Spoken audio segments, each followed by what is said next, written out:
Baik, bismillahirrahmanirrahim. Assalamualaikum warahmatullahi wabarakatuh. Baik, anak-anakku semuanya yang soleh dan solehah, semoga kita dalam lindungan Allah Subhanahu wa Ta'ala, dalam keadaan sehat walafiat. Amin. Ketemu lagi bersama Pak Ihsan ya, menghadapi persiapan ujian madrasah mata pelajaran fisika kelas 12 MIPA ini. Semoga ini adalah video terakhir dan membuat kita semakin lebih paham lagi terhadap soal-soal yang akan diujikan nanti. Kemarin video yang sebelumnya itu sudah dibahas mengenai nomor 1 sampai nomor 15. Nah, video kali ini kita akan membahas tentang nomor 16 sampai terakhir 20 ya. Nah, kita langsung saja. Apa soal nomor 16, yaitu tentang listrik statis. Listrik statis ini merupakan materi kelas 12 ya. Soalnya adalah dua buah muatan positif 4 mikrokolom dan 9 mikrokolom terpisah sejauh 40 cm. Sebuah muatan hendak diletakkan di sekitar kedua muatan tersebut. Agar gaya listrik yang dialami oleh muatan ketiga sama dengan 0, muatan ketiga harus diletakkan pada. Nah, untuk menjawab persoalan ini, kita harus analisis dulu nih. Kedua partikel itu adalah bermuatan positif, ya, bermuatan positif, sama berarti muatannya. Maka titik dengan medan listrik 0 akan berada di antara kedua muatan tersebut. Seperti nanti akan dilihat pada gambar ini. Nah, ini ada dua buah muatan. Kita misalkan ini adalah 4 mikrokolom. Terus kemudian ini yang 9 mikrokolom. Nah, misalkan muatan ketiga diletakkan pada titik P. Misalkan ini titik P. Ya, kalau digambarkan seperti ini. Otomatis kalau misalkan ini muatannya belum diketahui juga nggak ada masalah. Nggak harus negatif ya. Artinya kedua muatan ini akan dipengaruhi oleh muatan sebelah kirinya, muatan positif, dan muatan sebelah kanannya, muatan positif juga gitu. Ketika dia negatif, otomatis dia akan jadi rebutan gitu kan. Muatan negatif akan tertarik ke sebelah kanan dan tertarik ke sebelah kiri gitu. Nah, jika dia muatannya positif juga, maka akan terdorong gitu kan, akan terdorong karena saling tolak menolak. Positif dengan positif otomatis akan saling tolak menolak. Maka si muatan titik P ini akan tertolak oleh muatan yang 4 mikrokolom. Terus kemudian yang muatan P ini juga akan tertolak oleh muatan yang dari 9 kolom yang positif. Kalau misalkan dia positif. Gitu ya. Jadi akan posisinya tidak diakui gitu ya. Terdorong oleh sebelah kanan, terdorong juga oleh sebelah kiri gitu. Otomatis kalau misalkan berlawanan arah seperti ini, kemungkinan dia akan medan listriknya jumlahnya akan 0 gitu ya. Oke, selanjutnya, nah kita anggap jarak P dari muatan 4 mikrokolom adalah X meter gitu, sehingga P dari muatan 9 mikrokolom ini adalah 40 min X. Nah, ini kan kita tahu nih jarak muatan 4 ke 9 ini adalah 4 mikrokolom ke 9 mikrokolom itu adalah 40 cm gitu kan ya, 40 cm. Otomatis kalau misalkan ini yang dari titik P ke 9 mikrokolom otomatis ya berarti 40 dikurangi X ini kan ya, sisanya gitu. Nah, Agar gaya listrik yang dialami oleh muatan ketiga sama dengan 0 gitu. Maka gaya yang dialami oleh muatan ketiga akibat 4 mikrokolom dan 9 mikrokolom di titik P tersebut harus sama besar. Nah, gaya kolomnya harus sama besar gitu ya. Berarti di sini F1-nya harus sama dengan F2 gitu. Nah, maka ketika sudah kita tahu konsepnya, F1 sama dengan F2, ingat tuh, apa tuh gaya kolom itu rumusnya? Gaya kolom itu kakiku roro ya. Nah, kakiku R kuadrat gitu ya. kaki Ki di sini ada Ki apa ya? Ki antara titik 4 mikrokolom ke titik P gitu kan. Ki sini Ki P, Ki satunya 4 mikrokolom per R1 kuadrat. R1 kuadratnya itu apa? R1 kuadratnya kita anggap ya di sini R1 gitu. Anggap R1-nya adalah X kan ya. Terus kemudian K itu kan ketetapan K-nya itu konstanta gitu ya. Terus Q-nya itu ya berarti P, muatan P, Q2-nya itu adalah 9 mikrokolom per R2 kuadrat. Berarti R2 kuadratnya itu adalah ini yang 40 min X gitu ya. Nah, berarti kan kalau ini sama ketetapannya kita bisa coret gitu ya. Q-nya juga sama muatan kita bisa coret. Sehingga tinggal jadi Q1 per R1 kuadrat sama dengan Q2 per R2 kuadrat gitu. Nah, kemudian tinggal dimasukkan. Q1-nya berapa? Q1-nya 4. R1 kuadratnya berapa ya? X kuadrat gitu. Sama dengan Q2-nya berapa? 9. 9 per 40 min X kuadrat gitu kan. R2-nya 40 min X kuadrat. Nah, terus kemudian ini semuanya diakarkan gitu ya supaya lebih mudah untuk menyelesaikannya gitu ya. Diakarkan, sebelah kiri akar, kanan juga diakarkan. Nah, akar dari 4 2 gitu. X kuadrat diakarkan ya berarti kuadratnya hilang gitu kan ya. Terus kemudian 9 diakarkan jadi 3. 40 min X kuadrat, nah berarti 40 min X kuadrat kuadratnya hilang karena diakarkan gitu. Sehingga jadinya 2 per X sama dengan 3 per 40 min X gitu. Nah, terus kemudian dikali silang. Nah, ini kan X kali silang ke sini berarti X kali 3 3X. Nah, terus kemudian 2 juga dikali silang ke sini. 2 kali 40 berapa? 80. Terus kemudian 2 kali min X berarti min 2X. Nah, terus kemudian sekarang yang min 2X pindah ruas gitu. Berarti min 2X nanti ditambah 3X jadinya 5X sama dengan 80. Berarti X-nya sama dengan 80. Berarti ini X-nya sama dengan 80 dibagi 5 gitu kan ya. 80 bagi 5 sama dengan 16. Berarti X-nya sama dengan 16 cm. Ingat ini masih cm gitu. Dirubah ke meter. Berapa? Dibagi 100 berarti 0,16. Nah, berarti ini X-nya ini punya siapa ya? X-nya ini berarti punya R1 gitu ya. Berarti jarak dari titik 4 ke titik P-nya adalah 0,16 cm. Mana jawaban yang betul? Berarti jawaban yang betul adalah 0,16 dari muatan 4 mikrokolom. Nah, ini dia. Jawaban yang betul itu A. Awas, ini ada 0,16 juga, tapi pengecoh dari muatan 9. Kalau dari muatan 9 berarti ya ini 40 dikurangi 40 cm dikurangi 16 gitu kan ya. Ya, silahkan dihitung sendirilah.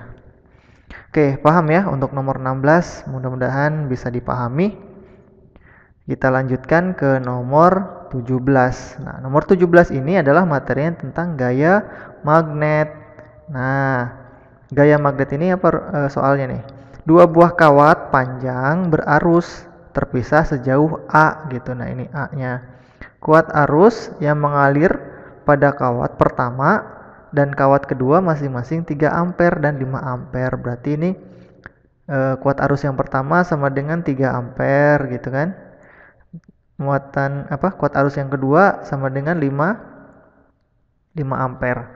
Nah, sebuah kawat penghantar berarus lainnya atau kawat X hendak diletakkan di sekitar kedua kawat. Nah, agar kawat tidak mengalami gaya magnetik, kawat X harus diletakkan pada di mana? Nah, kita lihat kuat arus pertama 3 ampere yaitu sudah. Terus yang kedua kuat arus kawat kedua 5 ampere. Nah, selanjutnya induksi magnet yang timbul di antara kedua kawat tersebut dapat digambarkan sebagai berikut. Nah, ketika kawat Kawat X diletakkan di sekitar kedua kawat, kawat X akan mendapatkan gaya magnet dari kawat pertama dan kawat kedua yang arahnya sama, gitu kan. Sementara itu, gaya magnet total yang bekerja pada kawat X harus bernilai 0, gitu kan ya. Karena di sini ada kata-kata tidak mengalami gaya magnet, gitu, karena berarti gaya magnet totalnya harus bernilai 0. Maka gaya magnet yang berasal dari kawat 1 dan kawat 2 haruslah sama besar dan berlawanan arah. Nah, untuk mendapatkan kondisi tersebut, kita harus meletakkan kawat X di sebelah kiri kawat pertama, gitu. Berarti kawat pertama, nah di sini kan. Misalkan jarak kawat X dari kawat 1 adalah X. Nah, misalkan ini kawat X-nya, ini kawat X, jarak dari kawat X ke kawat pertama ini adalah X, gitu. Ya. Kemudian, maka rumus gaya magnet itu F per L ya, gaya magnet persatuan panjang itu kan adalah mu 0 I1 dan I2 dibagi dengan 2pi A, gitu. Nah, sama kayak konsepnya kayak tadi, seperti rumus hukum gaya kolom tadi kan ya. Gaya persatuan panjang dari kawat 1 itu harus sama dengan gaya persatuan panjang dari kawat 2, gitu. Nah, maka gaya persatuan persatuan panjang ini adalah mu 0 I1 dikali IX, gitu ya. Di sini kan ya. Terus kemudian per 2pi A1X, gitu. Nah, maka ini kan mu 0-nya sama nih. I1-nya tadi udah 3 ampere. Terus kemudian IX, gitu kan ya. Terus kemudian 2pi A1 ke X, A1 ke X-nya kan X, gitu. Terus kemudian mu 0 I2 kali IX, gitu kan ya. Mu 0-nya coret, ini coret, gitu kan. IX-nya coret, ini coret, gitu. Ini 2pi-nya coret juga. Nah, sehingga didapatkan 3 per X sama dengan 5 per A plus X, gitu. Nah, maka kali silang 3 kali A berarti 3A, 3 kali X berarti 3X, X juga kali silang ke sana, X per 5, X kali 5 berarti 5X. Nah, ini pindah ruas, gitu kan, ke sini, sehingga menjadi 3X dikurangi 5X menjadi 2X sama dengan 3A. Jadi X-nya itu sama dengan 1,5 A, gitu. Ini kan 1,5 A-nya, gitu ya. 1,5 dari jarak kawat pertama dengan kawat kedua, gitu. Nah, jadi kesimpulannya si X ini adalah 1,5 A. Berarti 1,5 A dari sebelah kiri kawat 1. Ini jawabannya yang di itu. Paham ya? Ya, mudah-mudahan paham ya. Nah, selanjutnya itu nomor 18, ada induksi. Nah, rumus soalnya adalah sebuah transformator memiliki lilitan primer yang terhubung dengan sumber listrik PLN 200 volt, gitu. Arus yang dapat diambil dari sumber PLN adalah 1,25 ampere. Apabila lilitan sekunder transformator terhubung dengan 10 lampu 12 volt per 20 watt, efisiensi transformator tersebut adalah, nah ini, berapa? Nah, jadi yang kita harus kerjakan yang pertama adalah total daya yang digunakan pada lilitan sekunder dulu berapa. Nah, daya itu kan daya sekunder sama dengan jumlah total dikali dengan daya pada 10 itu jumlah 10 lampu ya, dikali dengan daya lampunya itu tersebut. Nah, ininya 20. Jadi sehingga daya sekundernya itu adalah 200 watt gitu. Totalnya ya. Terus kemudian yang kedua adalah total daya yang diambil dari lilitan primer berapa. Nah, rumusnya daya primer itu sama dengan V kali I tegangan dikali dengan kuat arus gitu. Nah, di sini daya primer itu sama dengan tegangan dari lilitan primernya itu adalah 200 volt gitu. Terus kemudian kuat arusnya ini adalah 1,25 ampere. Nah, jadi 200 kali 1,25 sama dengan 250 volt. Dengan demikian, kita tahu efisiensi transformator tersebut dapat diketahui dengan, nah ini rumusnya. Efisiensi sama dengan daya sekunder dibagi dengan daya primer dikali 100% gitu kan. Daya sekundernya sudah tahu 200 watt, daya primernya 250 watt. Nah, sehingga didapatkan 200 per 250 dikali 100% sama dengan efisiensinya adalah 80% gitu. Jadi trafo ini mendapatkan efisiensi sebesar 80% gitu ya. Paham ya? Mudah-mudahan bisa dipahami. Kita lanjutkan ke nomor 19.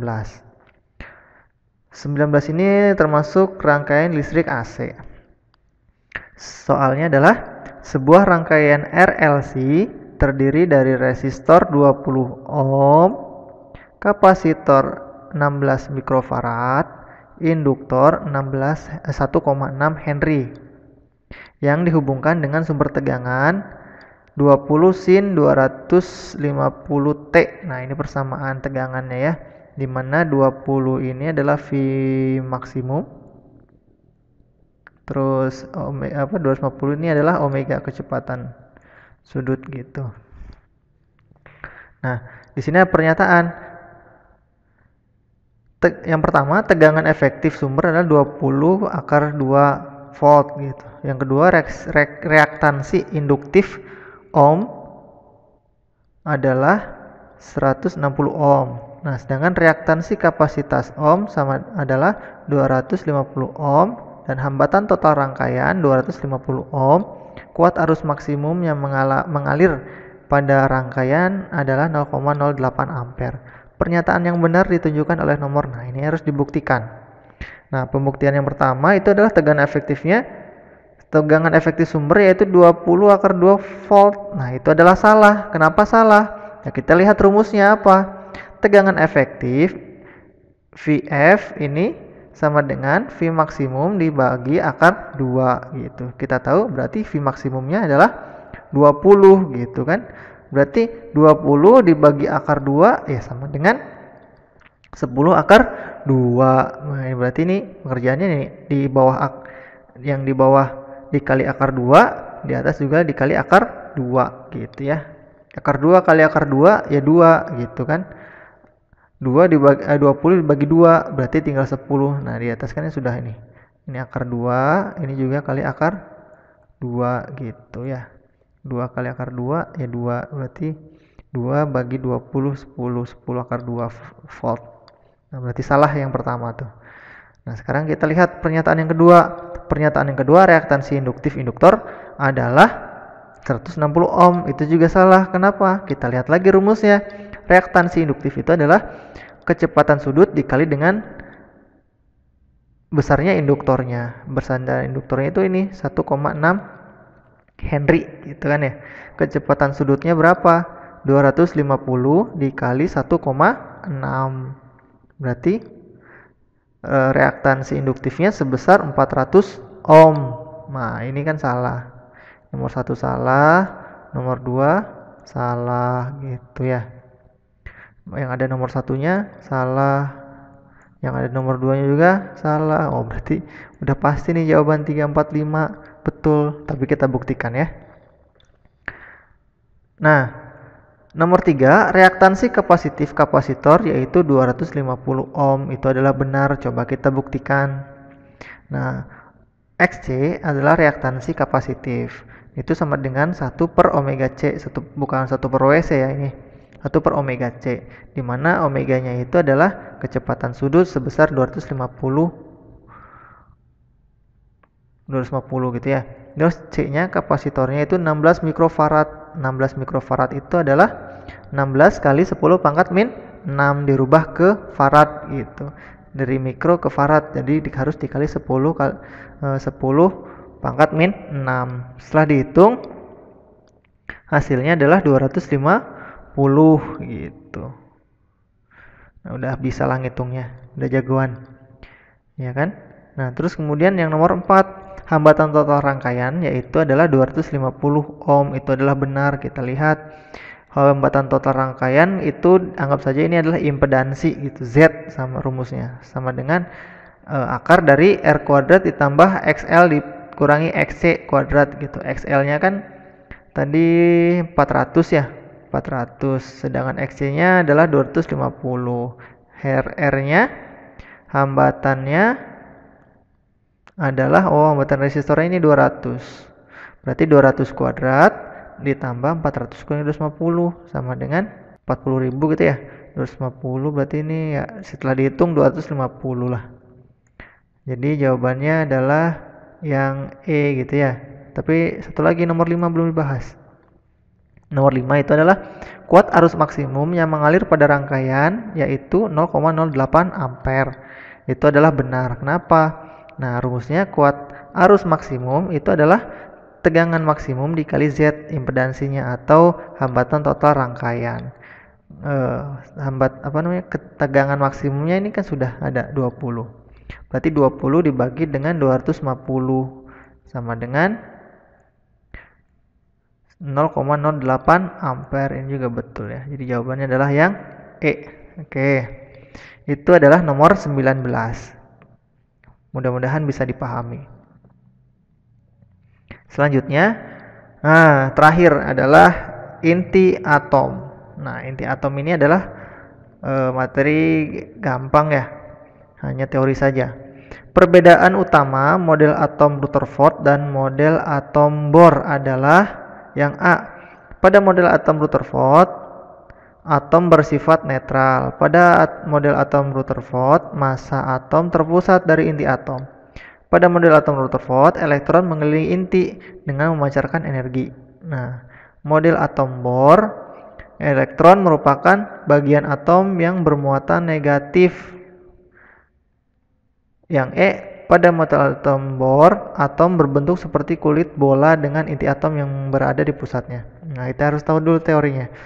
Rutherford dan Bohr memiliki model atom dengan struktur yang sama, yaitu inti atom yang terdiri dari proton, neutron, dan elektron yang mengelilingi inti atom gitu ya.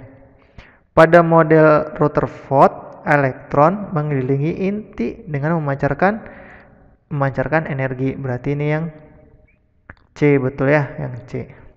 Sementara pada model atom Bohr, elektron mengelilingi inti pada lintasan yang stasioner gitu ya. Nah, jadi ini adalah materi terakhir nomor 20. Mudah-mudahan bisa dipahami. Ini bisa dibaca-bacalah teori tentang inti atom ini. Tentang Dalton, Thomson gitu ya, Rutherford dan Bohr bisa dipahami, dipelajari.